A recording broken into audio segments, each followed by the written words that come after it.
যদি কোনো মহিলা বলে যে স্বর্ণ গহনা এগুলো তো আমাকে দিয়ে দিছো তুমি, তোমার বাপরা দিছে, তোমরা দিছো, বিয়ের সময় মহর হিসাবে দিছো, যেমনি দিছো, এখন যেদের মালিক আমি, তো আমি এগুলো বিক্রি করে আমার ভাইটা বেকার আছে ওরে দিয়ে দিব, আমার বোনটা একটু কষ্ট আছে ওকে দিয়ে দিব, আমার বাপ মাকে আমি গিফট করবো, অথবা আমি একটু মার্কেট টার্গেটিং করবো, আমার যা খুশি তা করবো। মহিলা যদি সব স্বর্ণগুলো নিয়ে স্বর্ণকারের দোকানে বিক্রি করে ফেলায়, কি বলেন, ওই সংসারে ভাত খেতে পারবে? তাহলে সে মালিক কেমনে হইল বলেন তো?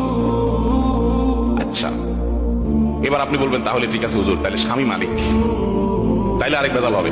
স্বামী যদি মালিক হয়, তাহলে স্ত্রীকে যে মহারণা দিছে, এই মহারণা যদি তার মালিকানাই থাকে, মহারণা আদায় হয়েছে? বুঝেন নাই কথা? আপনি 5 ভরি 3 ভরি 2 ভরি স্বর্ণ দিলেন, কি বাবদ? মোহর বাবদ। মোহরটা এটা স্ত্রীর প্রাপ্য। আল্লাহ বলেছেন ওয়াতুন নিসা সাদাকাতিহিন্না নিহলা। মহিলাদেরকে এত ঠকান এদেশে ঠকানো হয়, পৃথিবীর অন্য কোনো দেশে আছে কিনা জানি না আমি। এদেশে অবশ্য ভারত বা অন্যান্য দেশে আমরা অনেক ভালো আছি, কিন্তু তারপর আমরা এখন এজ এ মুসলমান আমরা অনেক পিছিয়ে আছি। পৃথিবীর অন্য কোনো মুসলমান দেশের সাথে তুলনা করলে আমরা এই জায়গায় খুব বাজে একটা জায়গায় আছি। মহিলাদের অধিকার আমরা নষ্ট করি, ধ্বংস করি। আল্লাহ বলেছেন ওয়াতুন নিসা সাদাকাতিহিন্না নিহলা, মহিলাদের মোহর এটা তাদের প্রাপ্য অধিকার, আদায় করে দাও। কয়জন মায়ের পুত বাপের পুত আছেন এখানে? হাত তুলে বলতে পারবেন বউয়ের মোহর সব আদায় করে দিয়েছে? হাত তুলে তো দেখি।